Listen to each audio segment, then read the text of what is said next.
Quando os ponteiros se encontram e que nós ouvimos as 12 badaladas.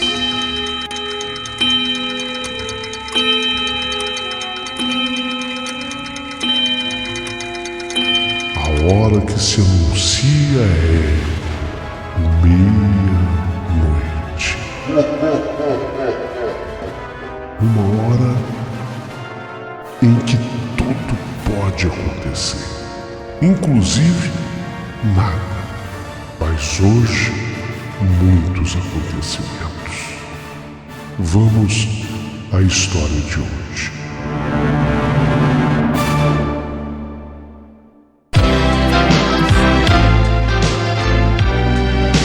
Rádio Emoção. Paulinho Boa Pessoa. A verdade de cada um.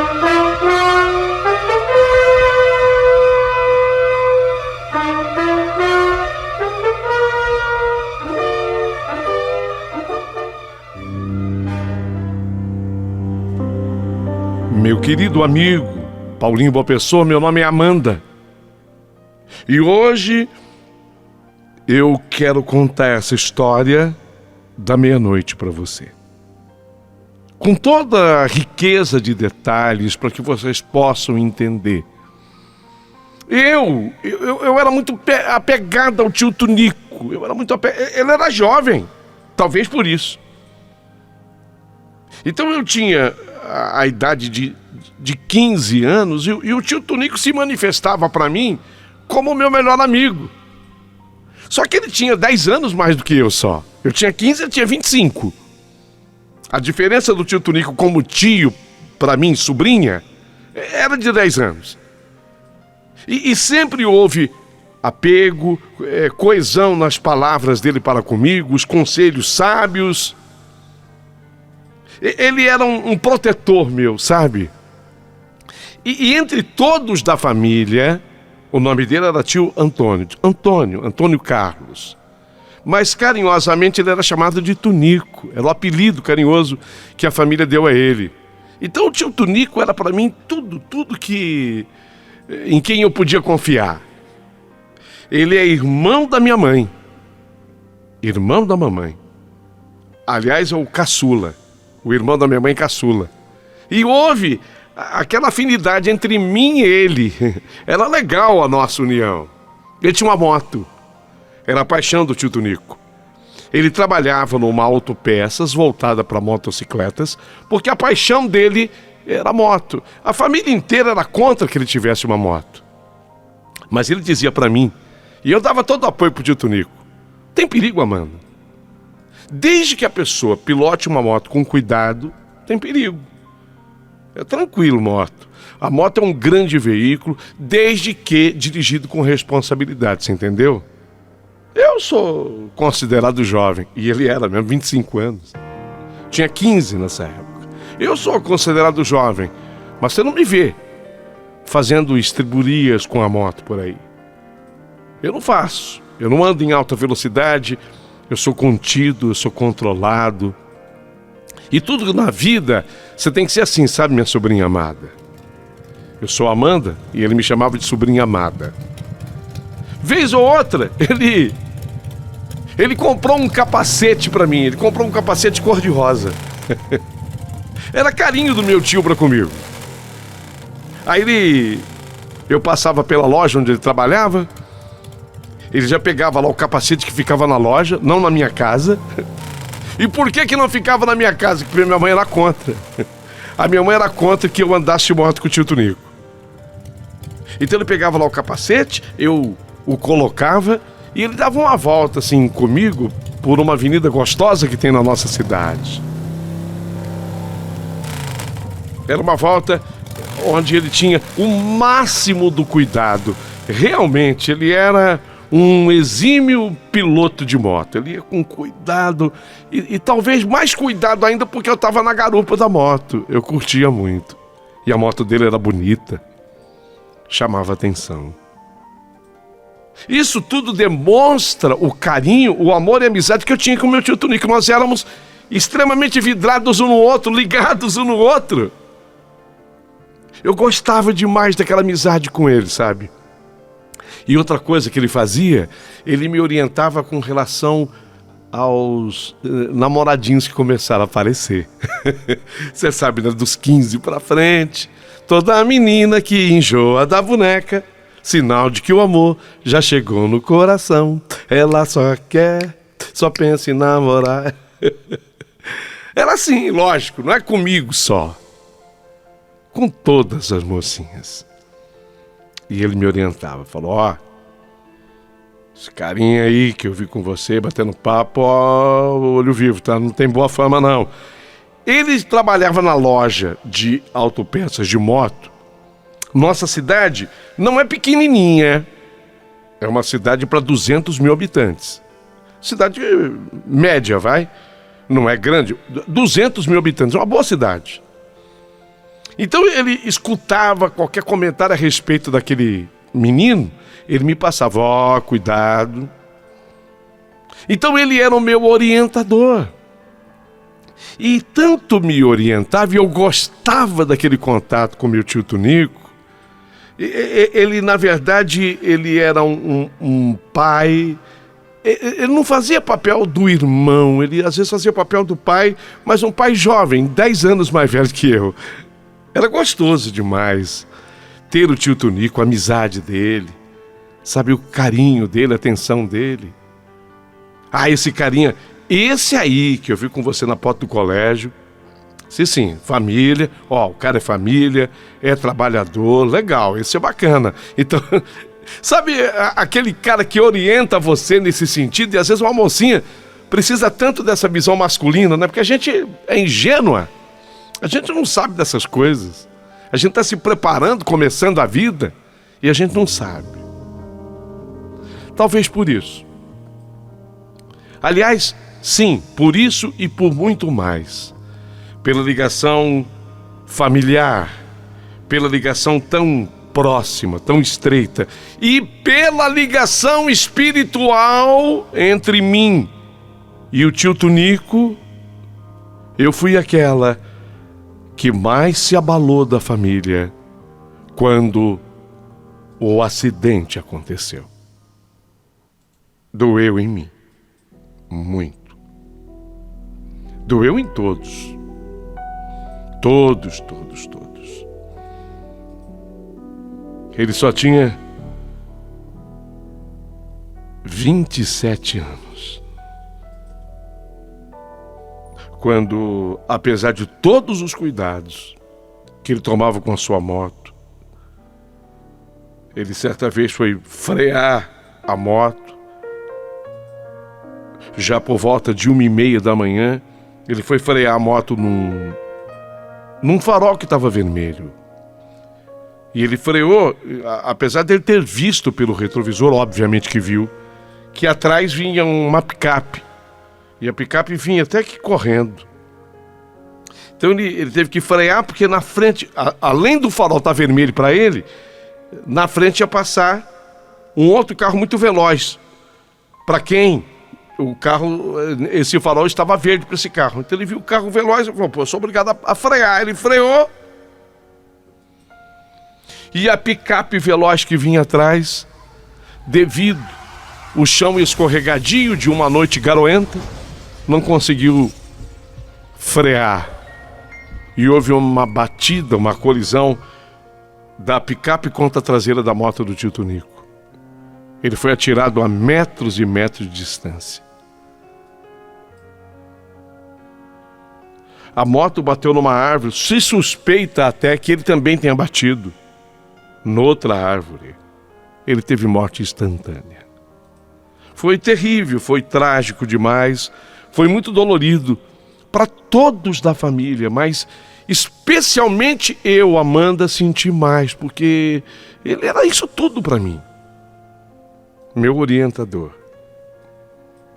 Fiquei mal. Tive que ser submetida a tratamento. A minha mãe e meu pai tiveram que me levar a médicos.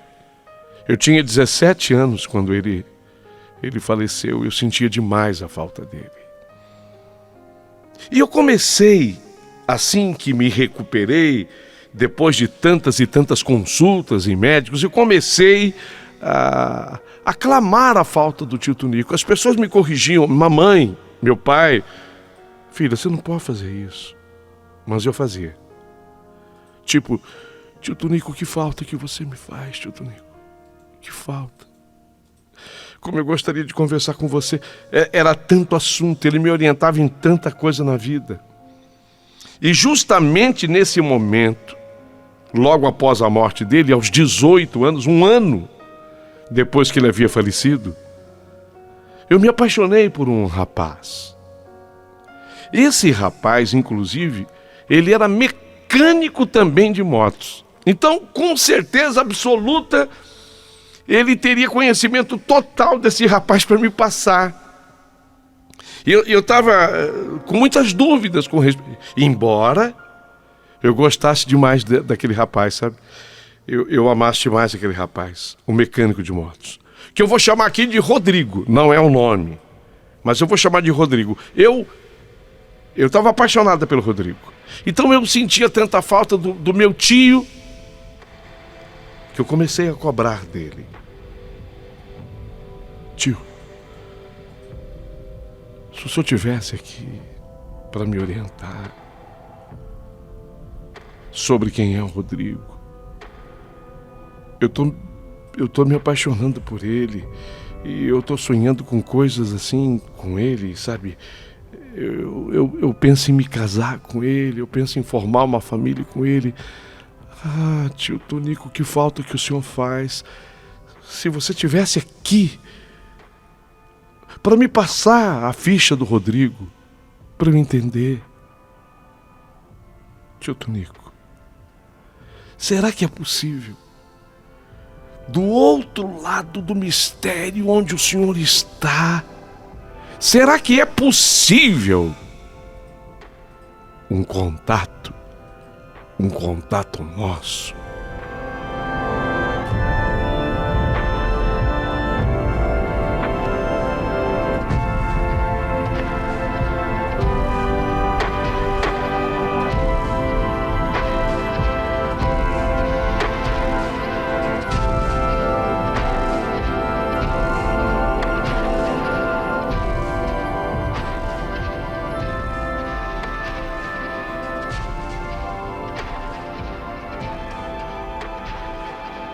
Rodrigo, naquela noite, chegou com uma caixinha com 2 anéis. Eu não vou chamar de anéis, porque eram alianças. É a mesma coisa? Tem gente que diz que é a mesma coisa. Mas eu vou chamar de alianças, porque elas estavam no formato de alianças. Os nomes gravados no interior das mesmas. O dele na minha e o meu na dele. Entendeu? Aliança. Aí ele disse assim pra mim: vamos ficar noivos. Você é o amor da minha vida. Vamos ficar noivos. Fiquei tão feliz. Foi exatamente no dia que eu completei 19 anos. Portanto, havia 2 anos já da morte do meu tio Tunico. E eu me empolguei tanto. Foi uma noite tão especial, tão particular. O Rodrigo acabou me levando num motel. Foi algo particular, sabe? Entre mim e ele. Aquela noite foi particular. Foi uma festinha minha e dele. É assim que o Rodrigo gostava. Ele era esse tipo de pessoa. Tem muita gente que fala: mas seria legal que, já que é um noivado, que fosse feito um jantar em família. Eu também acho.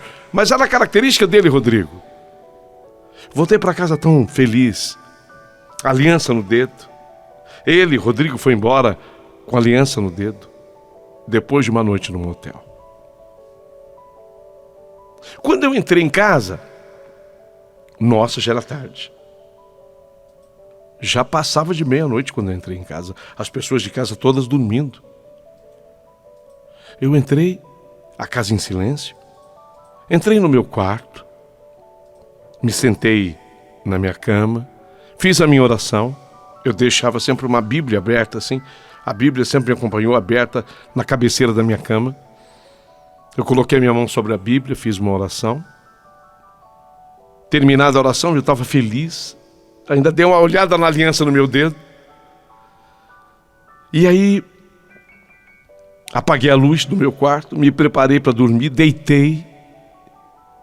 E quando eu me deitei, eu senti que alguém se sentou do meu lado na cama. Eu senti, sabe quando você percebe aquela pressão da pessoa que vem e se senta ali do meu lado? Eu senti que o colchão até abaixou. Meu Deus, eu senti um calafrio que correu o meu corpo da nuca até o meio do pé. Tem alguém aqui. Quando eu pensei tem alguém aqui, eu já iria me apavorar. Mas quando eu estava pronta para me apavorar, dar um grito, qualquer coisa do gênero, isso tudo em fração de segundos. Mas eu estou descrevendo nos detalhes. Quando eu me preparei para dar um grito, eis que eu escutei: sou eu, Amanda.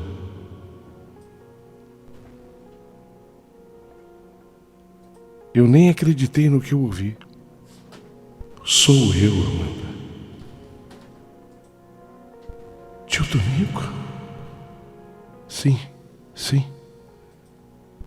Sou eu. Tio Tonico. Não tenha medo. Ah, é você mesmo, tio? Sou eu. Escuta.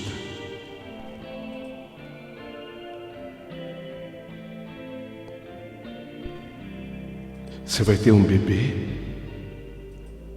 mas você não pode casar com o Rodrigo. O que, tio? Você vai ter um bebê, mas nem por isso você vai se casar com o Rodrigo. Não pode casar com o Rodrigo.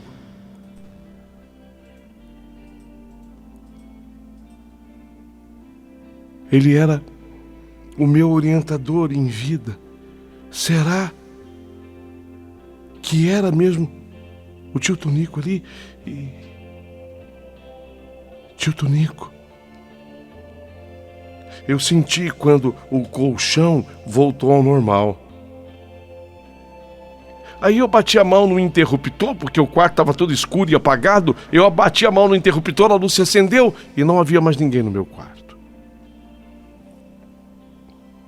Era uma orientação do tio Tonico. Eu deveria falar aquilo para alguém? A minha vontade era que sim. Mas eu tinha medo de um alarme que pudesse ser falso. Eu não entendi absolutamente nada do espiritual. Eu não sabia o que tinha acontecido. A não ser que alguma coisa se confirmasse. E não demora muito tempo. O que havia sido dito ali naquele quarto se confirma, porque a minha menstruação atrasou. Meu Deus! Será que eu estou grávida? Feito o teste, positivo. Eu tinha que levar a sério aquilo que disse o tio Tonico. Rodrigo, lógico, ele era o pai da criança que eu esperava. Ele se empolgou. Mas eu não demonstrava a mesma empolgação, porque eu levava muito a sério o contato que eu havia tido com o espiritual, que só podia ser o tio Tonico. Vamos apressar então a data do casamento, Amanda. Me dizia o Rodrigo, vamos apressar a data do casamento. E eu não me empolgava. O que foi? Você está desanimado? Vamos dar um tempo. Vamos esperar que as coisas fiquem mais claras para mim. Eu tenho medo de me agir na precipitação. Você está louca? Daqui a pouquinho tua mãe e teu pai vão saber da gravidez. Tudo bem, terão que saber um dia mais tarde ou mais cedo, terão que saber. Os amigos, não, vamos casar. Eu não estou dizendo que não iremos nos casar. Eu estou dizendo que nós podemos dar um tempo. Mas tudo isso eu fazia baseado naquela informação que eu havia tido, que agora eu levava muito a sério. Muito a sério. E tão a sério, que eu devolvi aquela aliança para o Rodrigo. Ele, no dia que eu fiz essa devolução da aliança para ele, ele ficou louco da vida. Ele queria entender o que estava se passando comigo, se havia outro, o que tinha. Não havia mais ninguém. Você não gosta mais de mim? Eu gostava dele, mas eu levava muito a sério aquela orientação, porque afinal de contas tudo se confirmou do que foi dito a mim naquela noite. Ele era mecânico de motos, já disse. E quando eu estava no meu 5º mês de gravidez, eu já tinha comunicado à minha família que eu não iria me casar. E sempre, como tive muita fibra, aliás, isso aprendido lá com o meu querido tio Tonico, eu estava encarando tudo sozinha. Embora eu não fosse autossuficiente, mas eu estava encarando de cabeça erguida. No 5º mês de gravidez, quando eu estou me aproximando da oficina onde trabalhava o Rodrigo, eu vejo viaturas da Polícia Civil paradas em frente à oficina. E logo na sequência, eu até parei nos meus passos, eu estava grávida de 5 meses.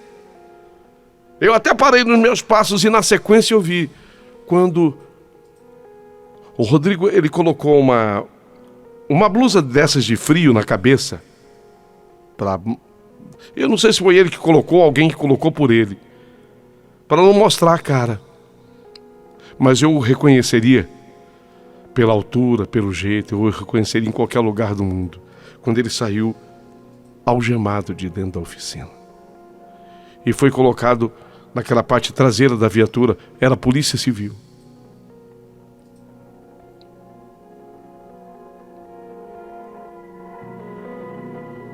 Lembrei da aparição do meu tio, da orientação dada por ele. Me aproximei da oficina assim que a viatura saiu. E um garoto que trabalha lá, jovem mesmo, devia ter uns 17 anos.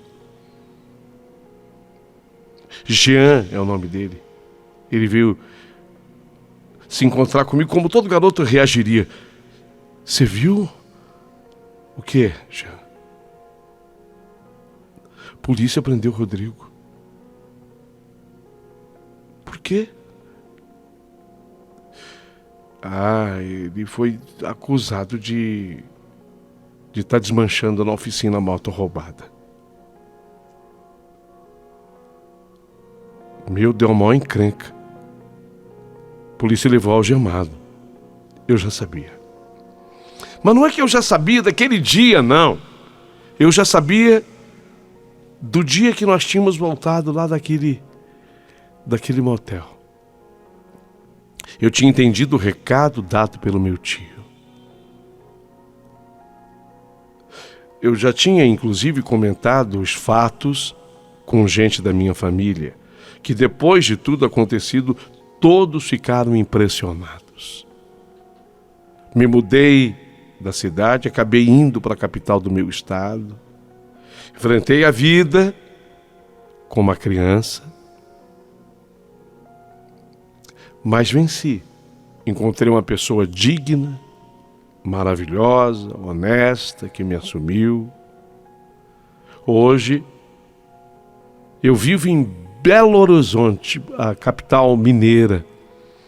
Eu vivo na capital dos mineiros, não apenas com aquele filho que eu tive, daquele encontro, mas com outras 2 meninas que eu acabei tendo do meu casamento. O Rodrigo foi assassinado como queima de arquivo. Ele de fato estava trabalhando por uma quadrilha, desmanchando essas motos na oficina. E como ele foi preso, a quadrilha, para calá-lo, para que ele não entregasse o restante, o assassinou dentro do próprio presídio.